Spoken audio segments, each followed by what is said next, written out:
Now, the Soviet Union is a serious problem for world capitalism. First, it's the strongest socialist country. As the strongest socialist country, it is a major target.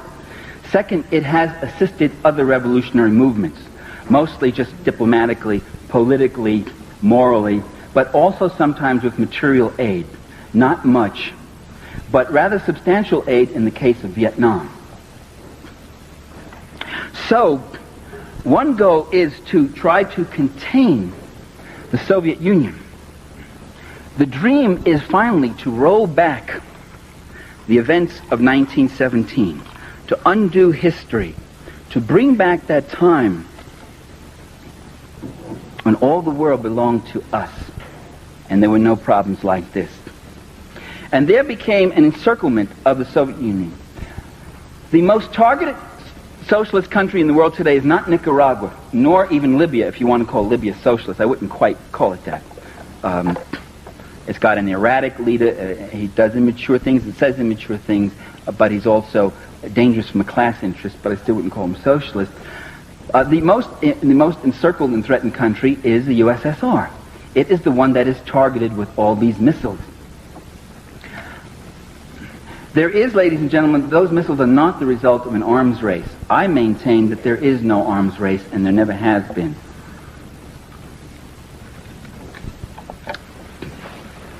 A race, as you know, the model of a race is the two proponents moving, each more furiously ahead of the other, trying to make put as much space to get to some goal. That model doesn't explain arms escalation. What we have had, rather, has been an arms chase, with one side, the U.S., unilaterally escalating each time, and the other side, the Soviet Union, playing catch-up, often with a 2 to 7 year lag in the particular weapon system.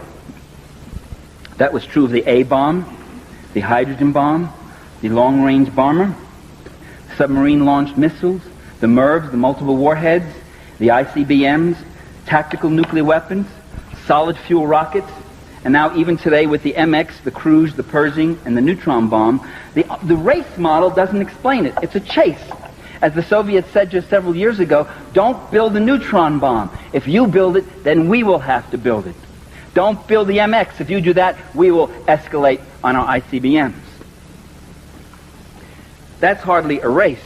That's more of a chase. The other side, asking that this escalation not take place, and then when the escalation does, it reluctantly moves on and enters it also. Reluctantly, I say, because the arms race has had a tremendous damaging effect on the Soviet economy. Every time they have to build another tank, that's one less subway car for their subways. In the USSR, any city that reaches 1 million people gets a new subway built in it. Every new missile means that much less quality consumer goods. It also, by the way, has the same drain on our country, but it's not as evident given the kind of country it is. The arms race here, the defense spending is, of course, an enormous shot in the arm to the owning class in terms of profits, guaranteed cost overruns, fat contracts, and so forth. The Soviet Union has a capital shortage, unlike the U.S., which has a capital surplus. And so, therefore, there's deprivation. The Soviet Union has a labor shortage, unlike the U.S., where there are 20 million people underemployed. It has a smaller industrial base, so to match us, that's a greater drain on it. It has scientists who would prefer working in the civilian sector because their work in the military sector remains anonymous. Managers who would have management jobs in the civilian sector. In short, it has a number of rational reasons why it would like to diminish the arms race. As Gorbachev has said again and again, we have a lot of building in our own country. We have never had a normal year in our history. We have had foreign invasion, revolution, invasion again, forced collectivization, etc., armaments race, and we would like to have some normal years. Again, not necessarily love, but something much stronger, which is self-interest. So I would argue that Soviet escalations have been mostly reactive and defensive to U.S. escalations. This is true also if you look at the Soviet Navy. It has, until very recently, no aircraft carriers for attack and amphibian actions. It now has one. It's had a few mini carriers. The Soviet fleet is built almost entirely to tracking the U.S. fleet, to see where it's going.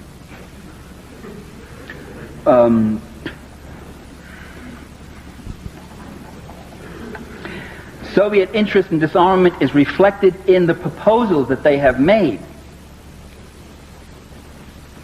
You could say, well, words are cheap, I want to see actions.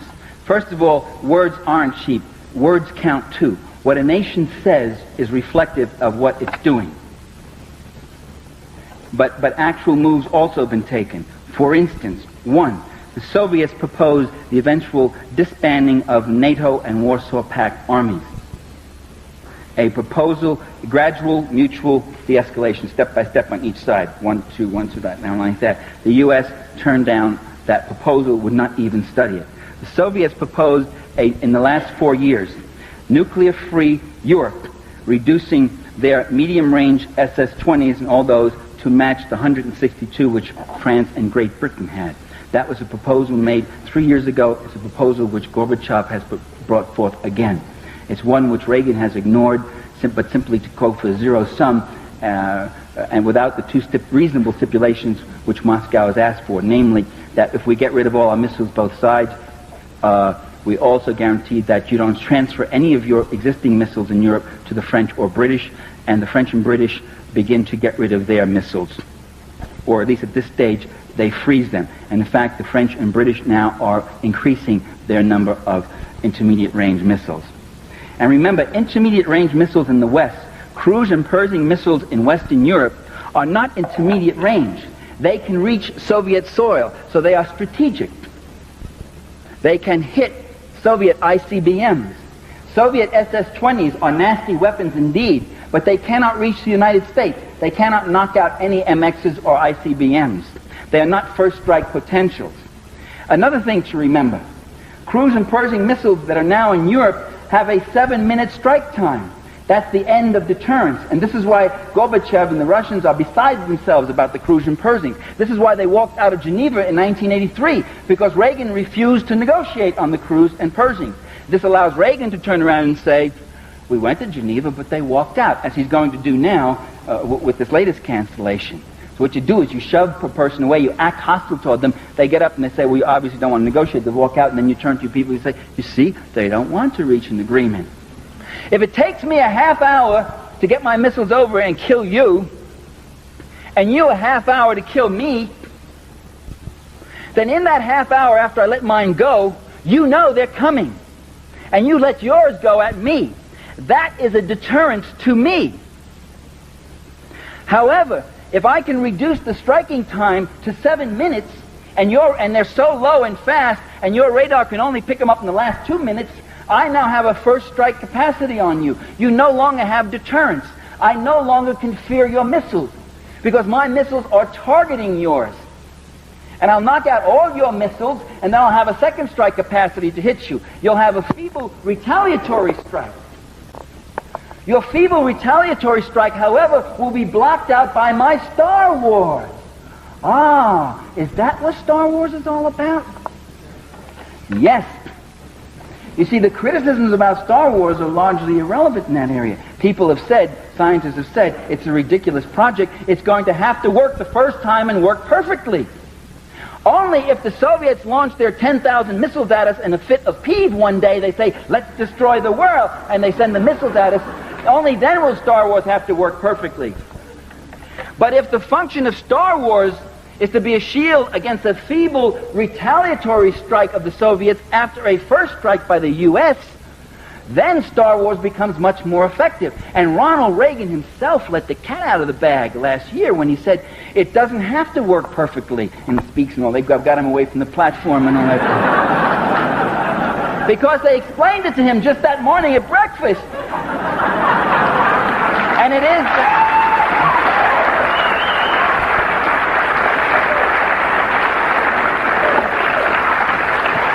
that if I can only block out 90% of 10,000 missiles, I'll be destroyed by 1,000 missiles. But if all the Ruskies have left are 60 or 70 missiles, and I can block out 90% of those, then only 7 or 8 will hit us. And that is called acceptable collateral damage. How do you like that? For 1984, 20 million, anywhere from, they estimate, from 4 to 20 million. Acceptable collateral damage. But we would have won one for the Gipper, eh? There are nuts in the Pentagon who think like this, ladies and gentlemen. They get big fat military pensions too, and they get big fat salaries, and they got big boards all lit up. They think like that all the time. But short of starting a nuclear war, the grand design is to have a first strike capacity that so puts the Soviets under the gun again that we'll be back to 1947, when we could brandish that weapon around, and they would have to retreat. They would have to concede. They would have to pull back in fear. We'd be back to 1962, the Cuban Missile Crisis, when Kennedy sat there and thought of a strike against the Soviet Union. And they realized that Khrushchev really had only 1, possibly 2 ICBMs that could reach the U.S., and it would only reach the northeast corner of the U.S. But they estimated that this might cause 1 million, 2 million casualties, and that would be politically unacceptable. And so they discarded any idea of a nuclear strike against the Soviets. That one missile may have saved our lives. So it's not true that the missiles just build up blindly on both sides. They're caught in this irrational race. That it's just something in man's nature for war. I loved those songs, but there was something about the politics in one of them that didn't ring right with me. That it's just people caught up in this meanness and killing for killing, and when are we going to reach our senses? That's not true. That's not the way it works. It's not something that comes in here. If it was something in our nature, why would they have to draft us? Why would they have to use press gangs and drag us in?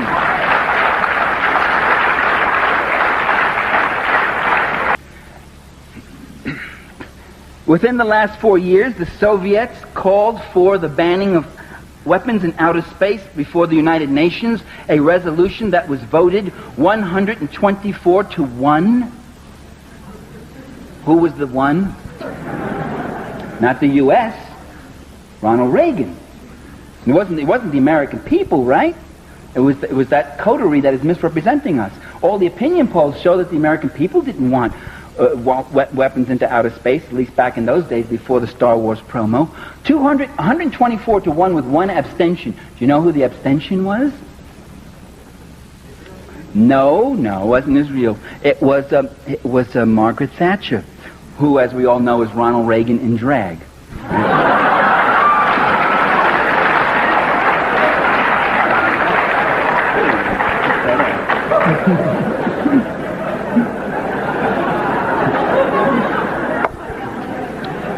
The Soviets have signed a no first use pledge, a pledge that we will not be the first to ever use nuclear weapons, and the only reason they signed that is because they cannot imagine any time when it would be in their interest ever to be the first to use nuclear weapons. They haven't ruled out the possible use of them, and they keep building too.